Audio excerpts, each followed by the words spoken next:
새해 복 많이 받으십시오. 네, 우리 설에 가족들이 다 복된 시간을 지낸 줄로 믿습니다. 구정 때 좋은 소식이 왔는데 우리 교회에서 자라난 이한결 전도사 이제 결혼한다고 날 받았다고 이제 소식이 왔어요. 근데 갑자기 이제 그 교회 장로님이 전주로 내려오셔갖고 군산에 있는 부모님을 불러다가 차를 마시면서 날 받자고 그래갖고 두 사람이 이제 같은 교회에 있는데 장로님 딸이 관연하여 38살인가 봐요. 4살이 더 많은데 두 사람 다 서로 좋아한대요. 그래서 구정 때 아주 기쁜 소식을 들었습니다. 하나님께 영광을 올려드립니다. 우리 교회에 관연한 처녀나 총각들 다 좋은 짝을 만나서 올해 안으로 시집 장가가는 경사가 계속 일어나기를 축원합니다. 우리 오늘 하나님께서 주시는 말씀을 전체를 보면 공통점이 있습니다. 신약 성경의 복음서에 보면 12사도를 뽑은 불러 세운 기사입니다. 또 고린도서에 보면 하나님이 세운 일꾼들에게 각종 은사를 퍼부어주는 하나님의 일을 할 수 있도록 주님이 은혜를 주는 그 말씀입니다. 또 구약 성경 출애굽기를 보면은 광야에서 시내산에 왔을 때 모든 백성들이 재판을 받느라고 하루 종일 줄을 서 있는데 모세는 기도할 시간도 없이 그 행정하는 일에 바쁘게 움직이는데 모세의 장인 이드로가 지혜를 주어서 천부장, 백부장, 50부장, 10부장의 일꾼을 세워서 백성들을 다스리도록 하는 그 장면이 출애굽기 18장의 장면입니다. 오늘 이 말씀을 가만히 보면서 또 시편을 보면 거기에 하나님께서 모태에서부터 나를 택하셨다, 나를 불러주셨다, 이런 말씀이 나옵니다. 예레미야서 1, 2, 3장에 보면은 하나님께서 자기 백성을 택하시기를 만세전부터 택하셨다, 그런 말씀이 나옵니다. 그러므로 우리 성도들은 하나님을 만난 삶에서 고백을 하기를 나는 이 세상에 우연히 태어난 존재가 아니다. 내가 이 세상에 태어난 것은 하나님이 불러셔서 이 세상에 태어난 것이라는 인식을 분명히 하게 됩니다. 교회라는 그리스 말이 에클레시아입니다. 에클레시아. 클레시아라는 말은 부르다라는 단어에서 나왔습니다. 클레토, 영어로 콜입니다. 부르다. 네. 거기 에크라는 말은 불러낸다, 영어로 from이 붙습니다. 그래서 불러낸 사람들의 모임, 이게 교회라는 뜻입니다. 에클레시아. 어디로부터 불러냈는가요? 세상에서부터 불러낸 사람들입니다.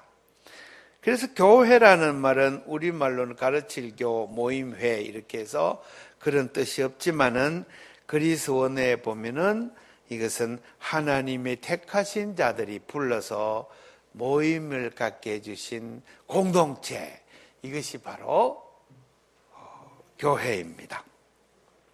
부름을 받았다라는 것은 하나님이 뽑아 세웠다, 하나님이 선택했다, 그런 말입니다. 신약 성경에 뿐만 아니라 구약 성경, 특히 신명기에 보면은 이 선택 신학이 있습니다. 하나님이 이스라엘을 택정하셨다, 택하셨다.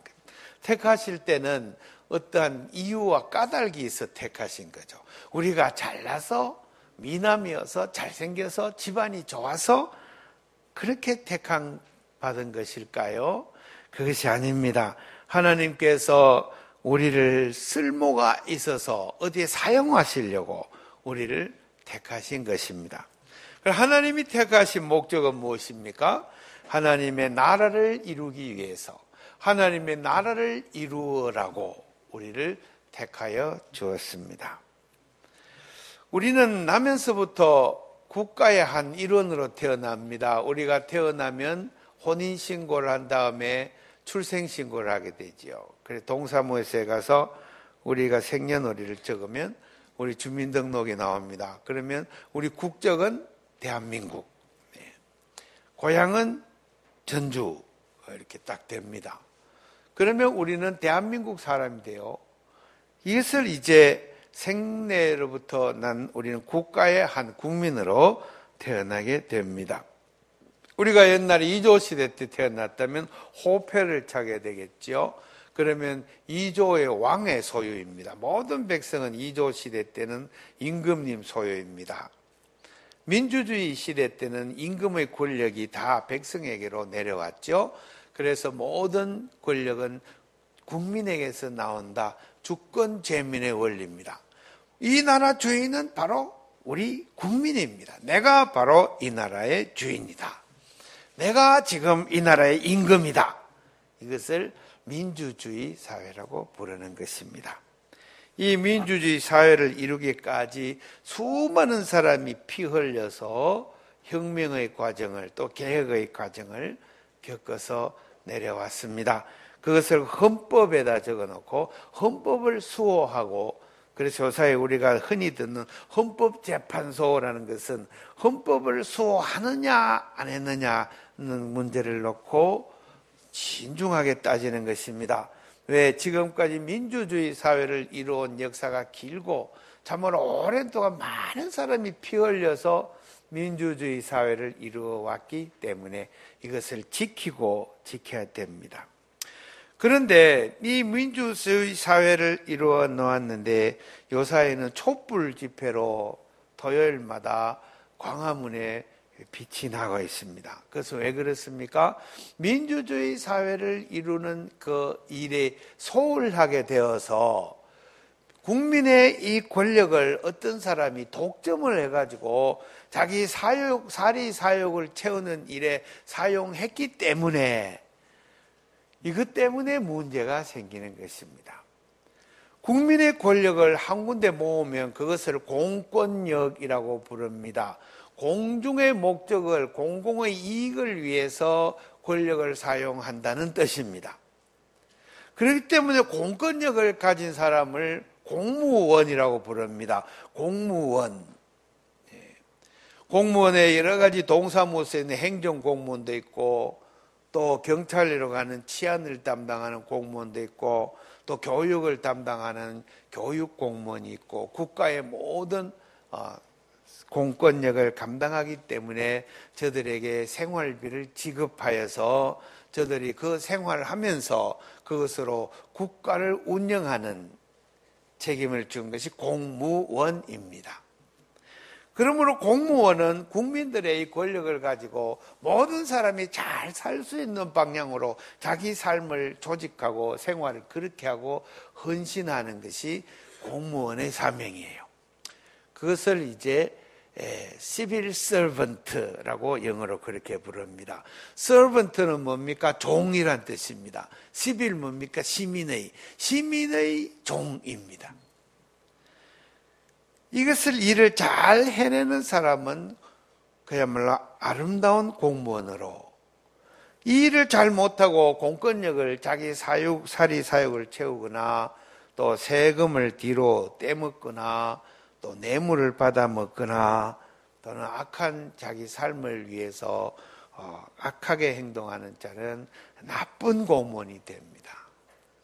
그래서 헌법에 뿐만 아니라 법률에서도 이것을 다 규정을 해서 김영란법 그렇게 해서 뇌물을 먹지 않도록, 성경에는 뇌물을 받는 자는 의의 길을 굽게 하느니라. 뇌물을 받는 것을 철저히 금하고 있는 것은 뭡니까? 공권력을 모든 사람을 위해서 공평무사하게 사용하도록 하는 것입니다.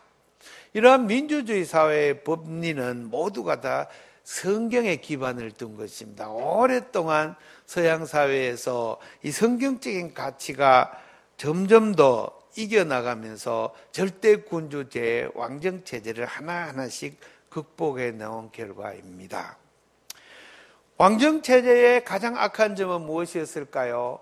임금이 있어서 제가 개인이 되고 공백성을 위해 봉사하지 아니하고 사리사욕을 채우고 사치하고 전쟁을 일삼고 백성을 유린하고 세금을 마구 거두어들이고 이러면 악한 군주가 되는 것입니다. 그런 악한 군주가 되면은 온 백성이 괴롭고 고통스럽고 국제사회에서도 평화가 상실이 됩니다. 그래서 공자와 맹자와 같은 분들은 이런 왕들을 계도하기 위해서 법치주의를 내세우면서 왕도 법에 잘 지켜야 되고 왕도 하늘에 있는 햇빛이 우리에게 있는 듯 없는 듯 우리에게 덕을 주듯이 그렇게 온 백성에게 있는 듯 없는 듯 있는 임금이 최고라 하면서 왕정제도의 원리를 가르쳤습니다. 이것을 유교라고 부르는 것입니다. 그러면 이제 온 백성이 임금이 되었으니 이 백성 한 사람 한 사람이 모두 악한 폭군이 되면 안 되는 것입니다. 모든 백성이 한 사람 한 사람 다 선한 군주가 되어서 선하게 살며 남을 위해 살며 있는 듯 없는 듯 남에게 햇빛처럼 덕을 끼치는 사람으로 존재해야 민주주의가 비로소 이루어지는 것입니다. 그래서 민주주의라는 사회는 참으로 높은 개인의 훈련을 요구하고 한 사람 한 사람이 참으로 훌륭한 공인으로 훈련이 되어져야 되는 것입니다.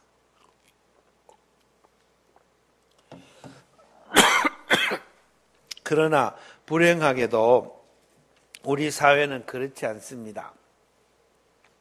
우리는 한 사람 한 사람 다 이기주의자들입니다.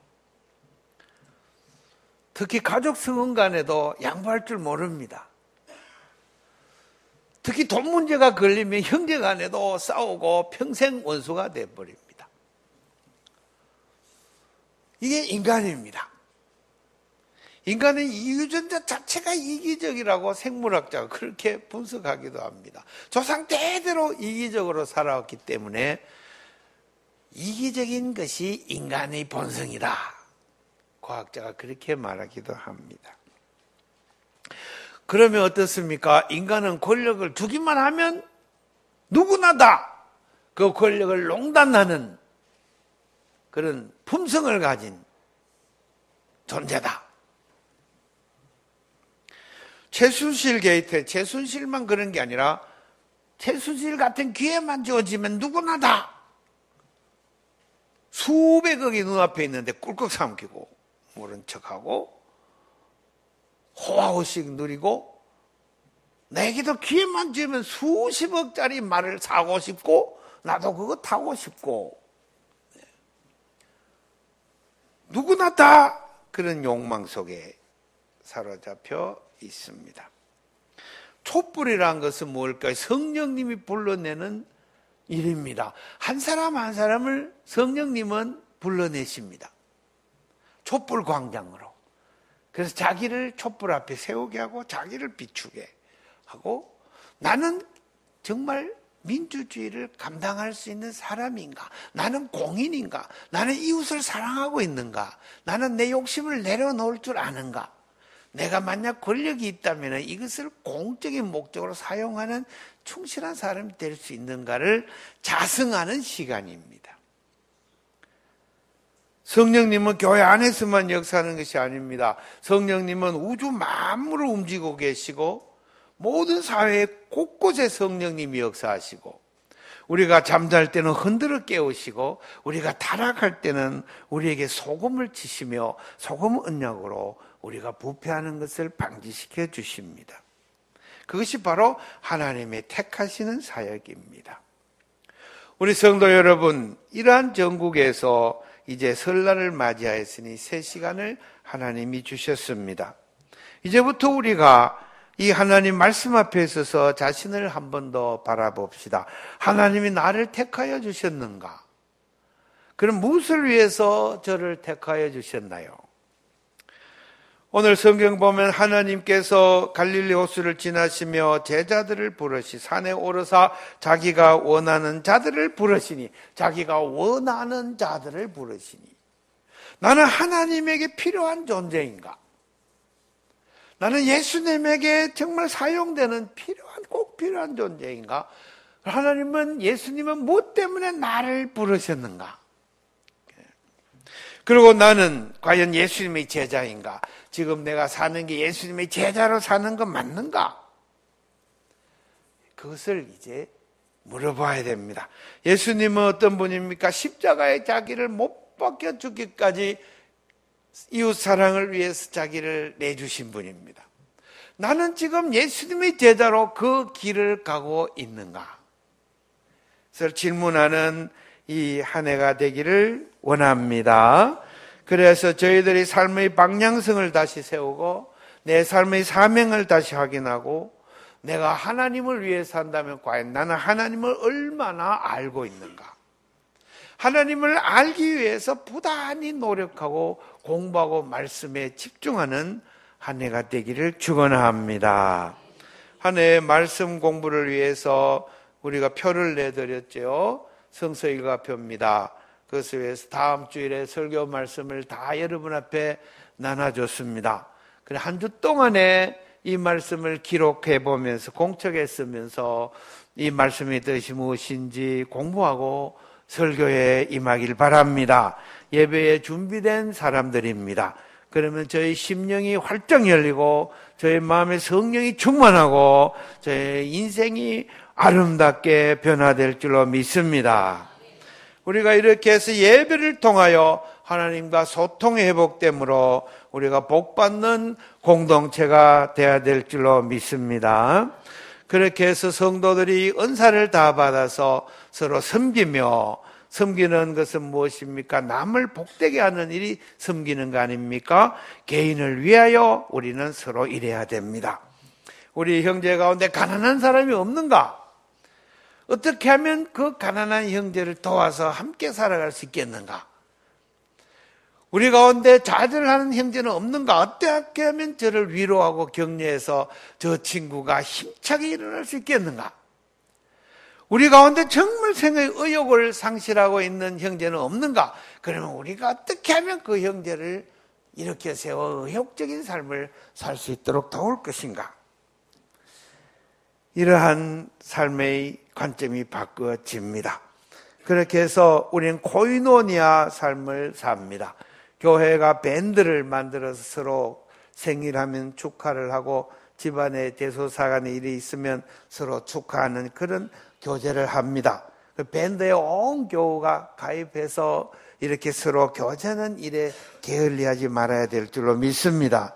좋은 생각이 있으면 거기 공유하고 나누고 학술 정보도 나누고 생활 정보도 나누고 또 시사 정보도 나누고 이렇게 하면서 교회가 한뜻 한마음으로 나가야 될 줄로 믿습니다.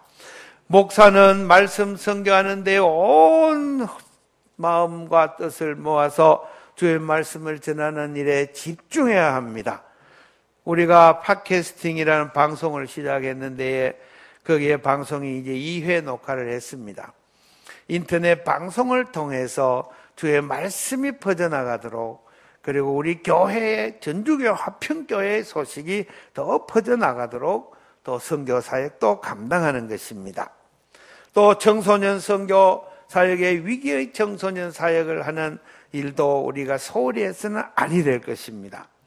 또 이번 한 해에 선교 사역을 하기 위해서 기도하면서 우리가 숨쉬다라고 하는 카페를 열어서 동네와 교제하는 일도 게을리하면 안 됩니다.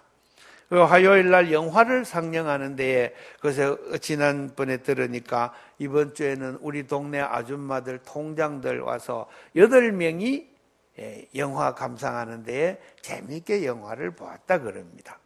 그 조그만 공간이 동네를 위해 활용이 되고 동네 사람들을 초청해서 함께 살고 또 가난한 학생들이 와서 거기서 공부할 수 있도록 공부하는 공간도 제공해 주고 있습니다. 이렇게 해서 조금씩 교회가 동네와 함께 선교 사역의 숨을 쉬어나가는 이러한 일도 게을리해서는 아니 될 것입니다. 또 이 나라, 이 민족, 민주주의를 바르게 해나가기 위해서 우리가 더 큰 제목으로 기본소득 네트워크, 전북 네트워크를 이제 2월 달이 되면은 발족을 하게 됩니다. 우리 교회 멤버들이 중심이 되어서 이제 기본소득 네트워크 전북 지부가 발족이 됩니다. 여기에 시장과 각종 유지들을 초청해서 이제 젊은이들이 힘차게 이 일을 해나가게 될 것입니다. 우리 교회도 선교사역의 중심에 기본소득 네트워크를 함께 꾸리는 일에 교회로서는 사상 초유로 처음으로 우리가 선교사역으로 달려나가게 됩니다. 그리고 또 우리가 택함받은 대로 주의 목적대로 살기 위해서 도시와 농촌이 서로 상생하는 공동체를 위해서 앞으로 연구해야 될 줄로 믿습니다.